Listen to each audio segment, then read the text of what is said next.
ये तय था कि भारतीय आदिवासी पार्टी का सांसद बनते ही बांसवाड़ा और डूंगरपुर में भील प्रदेश की मांग जोर पकड़ने लगेगी। राजकुमार रोध के सांसद बनने के बाद आंदोलन करने वाले संगठनों ने अपनी मांग को पुरजोर ढंग से रखने के लिए मानगढ़ को चुना।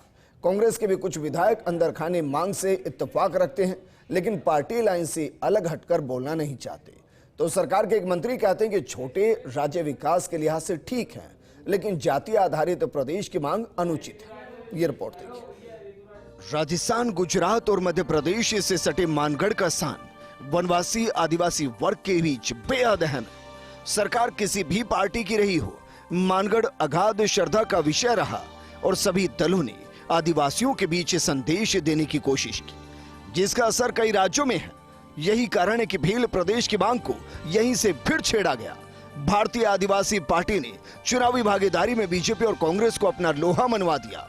डूंगरपुर बांसवाड़ा लोकसभा सीट जीतकर बीएपी ने अपनी ताकत दिखाई और छेड़ दी अपनी मूल मांग। हालांकि सत्ताधारी दल बीजेपी ने भील प्रदेश की मांग नकार दी।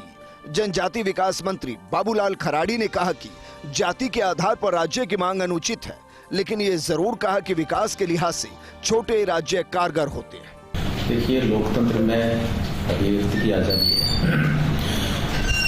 मांग करना हर व्यक्ति का अधिकार है, लेकिन जाति के आधार पर प्रदेश बनना ठीक नहीं है। हम सामाजिक समरसता की बात करते हैं, छोटे राज्य बनने चाहिए जिससे विकास अच्छा होगा, लेकिन जाति के आधार पर प्रदेश आदिवासी मांग रहा है तो कल दूसरे समाज भी खड़ा हो जाए, भाई हमारे जाति आधार पर हमको प्रदेश दे, तो ये देश और समाज के लिए ठीक नहीं है। दरअसल विदेशी आक्रांताओं के खिलाफ भील रणबांकुरों ने वक्त वक्त पर अदम्य साहस का परिचय दिया। आइए पहले आपको दिखाते हैं इन वीरों की एक बानगी।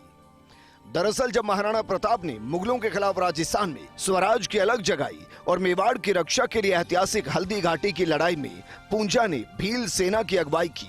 भील सेना ने मुगल सेना के छक्के छुड़ा दिए। इस युद्ध के बाद ही भील सरदार पूंजा को महाराणा प्रताप ने राणा की उपाधि दी। वहीं बांसिया भील ने बांसवाड़ा की स्थापना की थी। 1515 में मकर संक्रांति के दिन अमरथून से निकलकर अपने भाई बहनों के साथ जंगल में पेड़ों को काटकर बांसवाड़ा बसाया गया। वनवासी अंचल के इन लोगों ने सालों बाद एक और लड़ाई लड़ी और ये लड़ाई थी भारत की आजादी के लिए। क्रांतिकारी और समाज सुधारक गोविंद गुरु ने नेतृत्व किया और 17 नवंबर 1913 को मानगढ़ पर आदिवासियों ने अंग्रेजी हुकूमत से लोहा लिया। यही कारण है कि बीएपी ने मानगढ़ की धरती से भील प्रदेश की मांग को उठाया। राजस्थान की राजनीति के मिजाज में मेवाड़ वागड़ की अलग पहचान है। यहाँ से जिस पार्टी की चुनावी आंधी चलती है, उसी को राजस्थान पर राज करने का अवसर मिलता है। यहाँ 17 सीटें विशुद्ध तौर पर टीएसपी के लिए रिजर्व हैं। उधर मंत्री बाबूलाल खराड़ी कहते हैं कि बुनियादी सुविधाओं पर हमेशा से फोकस किया। मुद्दे की गंभीरता इतनी है कि विधानसभा में जनजातीय क्षेत्रीय विकास को लेकर अनुदान मांगी रखी गई। टीएसपी एरिया में जितने भी खाने हैं, भले नाथद्वारा में कर दो माइंस, राजमन में माइंस से चल रही है, दरीबा माइंस, जावर माता